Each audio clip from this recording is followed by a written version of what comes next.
আজকের ব্লগে আপনাদের নিয়ে চলেছি পশ্চিমবঙ্গের অন্যতম ঐতিহাসিক ও মনোমুগ্ধকর একটি জায়গা ব্যান্ডেল চার্চ।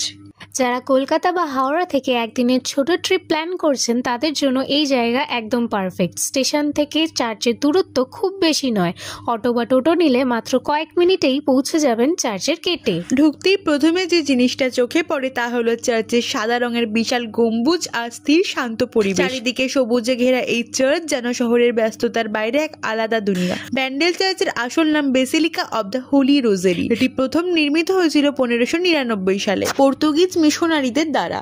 চার্চের সামনে যে বড় কাঠের খুঁটি, যেটাকে শিপমাস্ট বলা হয়, সেটি আসলে এক নাবিকের কৃতজ্ঞতার চিহ্ন। সমুদ্রে প্রাণে বেঁচে ফেরা এক পর্তুগিজ ক্যাপ্টেন এই খুঁটিটি দান করেছিলেন, তার জন্যই এটি ব্যান্ডেল চার্চের অন্যতম আকর্ষণ। ব্যান্ডেল চার্চ শুধু খ্রিস্টানদের জন্যই নয়, সব ধর্মের মানুষই এখানে আসে। এবার আসুন চার্চের ভিতরের দিকে। ভেতরে ঢুকতেই চোখে পড়বে সুন্দর অল্টার, রঙিন কাচের মধ্য দিয়ে আসা নরম আলো। চার্চের দেওয়ালে যিশুর জীবনের বিভিন্ন ঘটনা ছবি আঁকা আছে, যা শুধু দেখতেই সুন্দর নয়, প্রতিটি দৃশ্য যেন একটা গল্প বলে। অনেকেই এখানে নিজেদের ইচ্ছে বা মানত পূরণের জন্য মোমবাতি জ্বালান।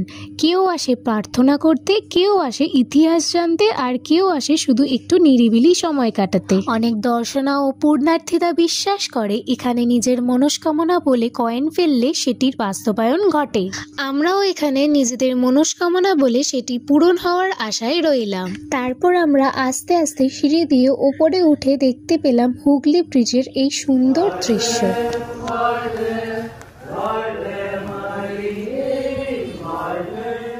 এই সুন্দর প্রার্থনাটা শুনে সত্যিই মনটা জুড়িয়ে গেল। ব্যান্ডেল চার্চ শুধু একটি ভবন নয়, এটি ধ্বংস, পুনর্জন্ম, বিশ্বাস, কৃতজ্ঞতা এবং আশ্চর্যজনক ঘটনা মিলিয়ে 400 বছরের এক মহাকাব্য।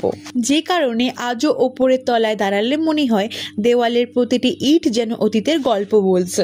চার্চ প্রতিদিন সকাল 8টা থেকে বিকেল 5টা অবধি খোলা থাকে, তবে 25শে ডিসেম্বর আর 1 জানুয়ারি বন্ধ রাখা হয়। চার্চ থেকে বেরিয়েই দেখতে পাবেন রাস্তার পাশে স্থানীয় দোকান, যেখানে বিভিন্ন রকমের জিনিস পাওয়া যায়, আর এখান থেকে চার্চের ভিউটাও খুব সুন্দর দেখায়। চার্চের পিছনে হুগলি নদী থেকে নৌকায় করে আপনারা পৌঁছে যেতে পারেন আরেকটি বিশেষ স্থান ইমামবাড়ায়।